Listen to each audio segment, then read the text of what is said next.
Whoo,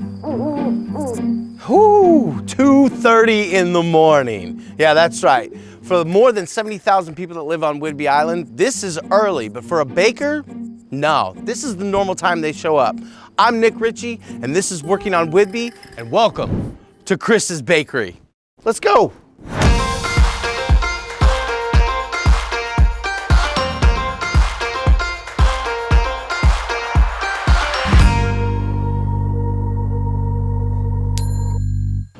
Burr. Hey, how's it going, guys? You're late. I know. You're late. It's 2:30 in the morning. Hi, Patrick. Hi, Patrick. I'm Nick. Meg. Hi, Megan. I'm Nick. Well, we have something ready for you. Put the hat on. All right, I'm ready for this.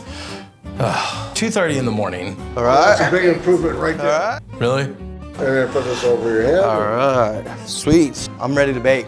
See where the magic happened? Okay. Chris's Bakery was started by the Christensen family in 1948 in Seattle. They moved the bakery to Whidbey Island in 1968, where they've been a staple ever since. What does it take to become and remain a local favorite for generations?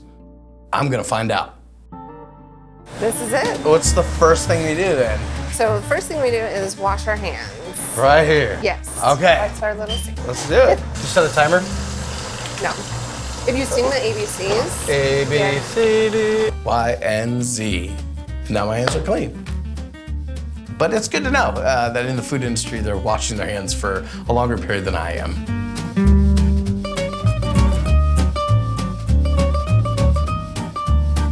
This is our bakery Bible right here. Okay. Oh, it really does say Bakery Bible. Yeah. And then seeing the old recipe book was incredible. I mean, some of those recipes were from 1948. So your mom and dad opened this place? Yes. See, my dad grew up in Montana, in Butte, in the 30s. He was a paper boy. Wow. He would go to the bakeries to get warm in those, freezing cold Montana Sure. winters when they put him to work. You're a third generation baker. Third. Yep. So you just watch what Megan does here. Okay. I'll get the liquids ready, and she's going to do all the dry ingredients. Okay, cool, sounds good. So instead of measuring things, you're using weights? Is that the way this works? Yeah, this is a balance scale. It's a lot harder than it looks to not make a mess. Oh, we make a mess. See, this is where You get you used to being it. a pro and me not being a pro comes into. But look at you. That's perfect. So now we're gonna do the sugar, 16 ounces, plus 8. Do you know what that is? 16 plus 8 is 24? 24. Yeah. 24 ounces, yes. Don't judge me. Measuring is hard. I got down to That's science. such a science. Yeah. Every minute counts when you're in co-production. Yeah, And that's what I'm learning is his routine and right. So we're screwing up your routine right now, is what we're So doing. what, Hey, I like it, I like it. we're gonna take these. All right, here we go. Take that. We already got Wait, I'll the drop it. egg and the water and everything in there. These are like things that I don't think about at all. And I feel like people should think about this stuff because this is an art. It really is. Yeah. It's really weird that I can bake, but I can't cook. It's funny, I can't do either. So there you go, yeah. So right when I walked into the place, I was overwhelmed by the amount of equipment in the actual bakery itself, but seeing a mixer that can fit, 20 gallons worth of flour is just a sight to behold when you see it. And then also knowing some of those things and those mixers can take off a limb, I think was also kind of unsettling, but also very cool. Okay, there's one. So 7.5, it would be 8. Don't leave me hanging, I'm not good at math. Pat, what's 7.5 plus 0.75? It goes up 3 notches. Oh gosh, 1, 2, 3. Okay, I hope your math's right, because I know mine's probably not. See, they can tap like this to figure out how close you are. Oh, I'm getting there. Yep, just a gutter splash. That's good.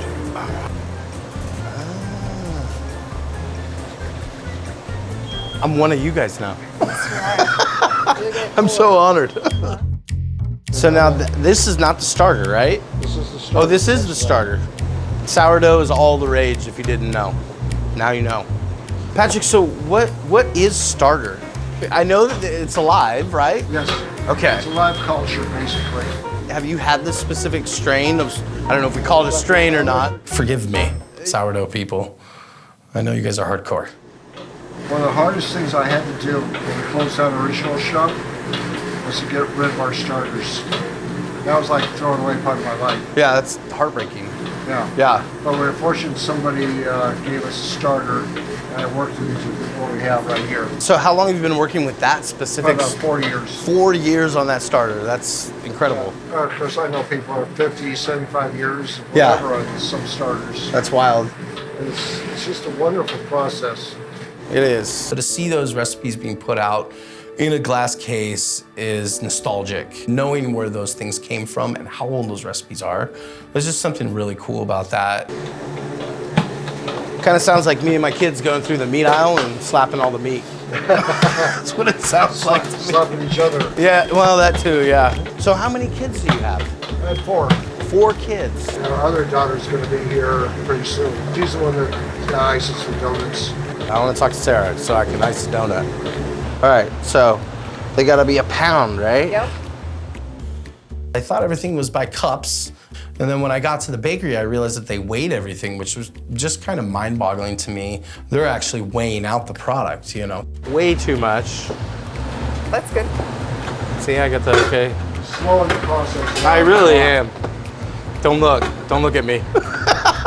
So do people normally have to work their way up to this station, or because I might need to start at a lower level than cutting sourdough at this point.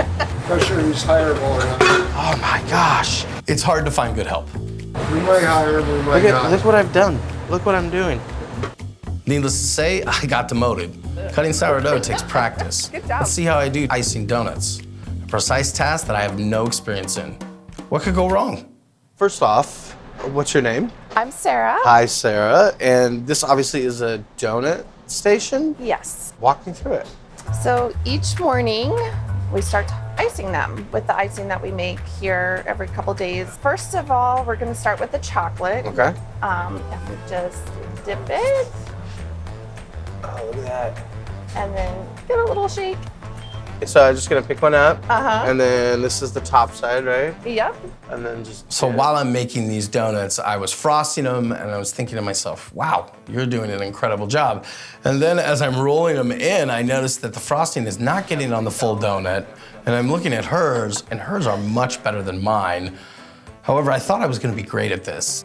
Are you left-handed or right-handed? I am right-handed. Okay. Even though it looks like I'm dipping like I'm left-handed. That's a nice way of saying I have crappy dipping skills. I like it. All right, okay. That's great, it looked good. How about some maple bars? Okay, yeah.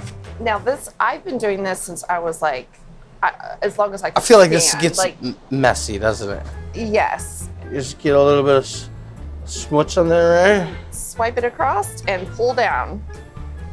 See how easy that is? I don't know where the cameras are, but good Lord. Yeah, so I grew up in the business and doing this on Saturdays after school. My grandmother had me sweeping or doing whatever I could. Sure. From a very young age. Maple bars were probably the first donut I ever iced. So I can see why she would assign this work to a younger person. Absolutely. You want good donuts, and I was not gonna make them. So I took the initiative as a good employee and fired myself. You're welcome. Thank you so much for Absolutely. showing me this. You're This is awesome. welcome. Thank you, Sarah. I appreciate it. Thank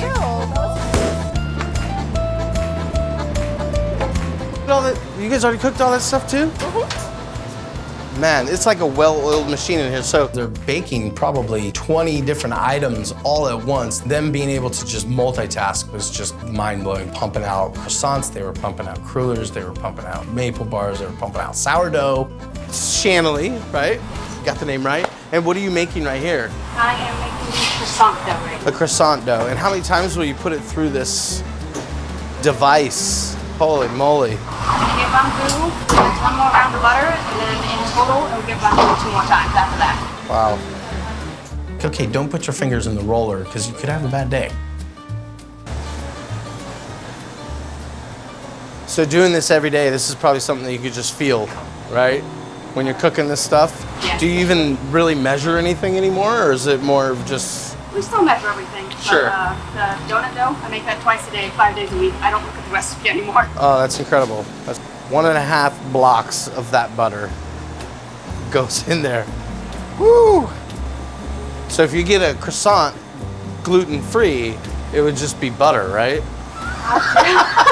Butter and eggs. I think so, yeah, I think so. So what are we making here? This is croissant dough, made somewhat of a straight line, Straighter than my line, I'm sure. and then we cut it into triangles. So what are you filling this with, Megan?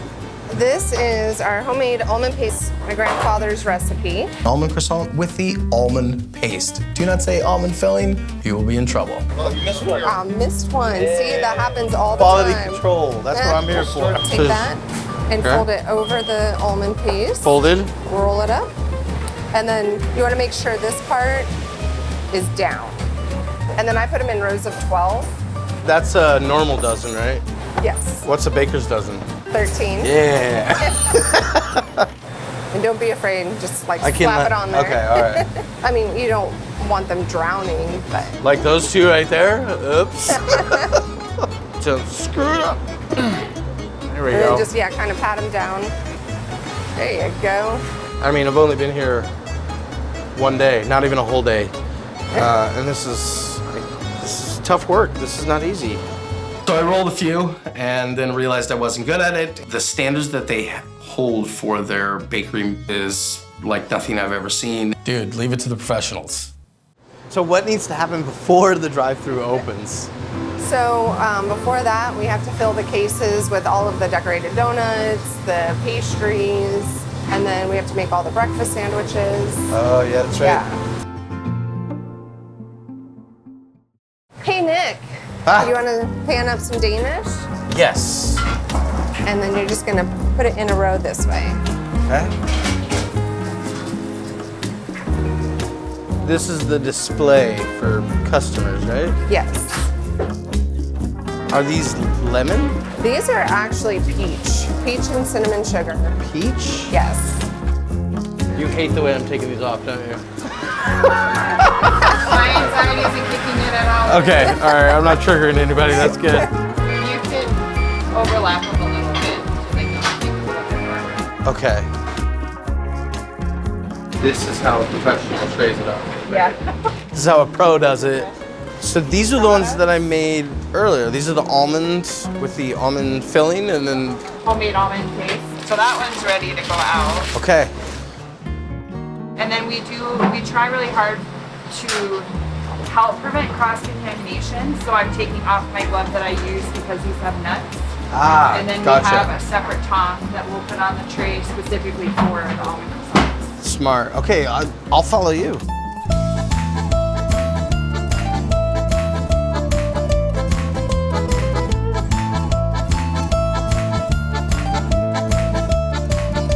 Good job. All right, thank did you. it. Whew. All right. Well, I gotta tell you, what a day / night that it's been. I never knew this much went into baking. I'll tell you that right now. But I got an opportunity today to make these croissants. I learned how to make sourdough, learned how to make donuts. I even threw some sprinkles on a few donuts and some maple bars, which if you come, you see a messed up maple bar, I'll take the blame for that. I would say that the most difficult thing that I had to do today, believe it or not, was dip the round donuts into the chocolate frosting. I know it doesn't sound difficult, but it was. And then also weighing out the sourdough after watching Patrick do it. You can clearly see that he's been doing this for close to 40 years. And I definitely felt that today. But they made me feel very welcome here, and I'm very appreciative of that. And I'm very tired. Very, very tired. Sheesh. That's your order for you, Mr. Ricci. Oh, thank you so much, Leslie. Of course, thank you. Have a good day. Yes, you too. Hey, thank you for joining me at Chris's Bakery. Please join me next time for great places to work on Whidbey. Cheers.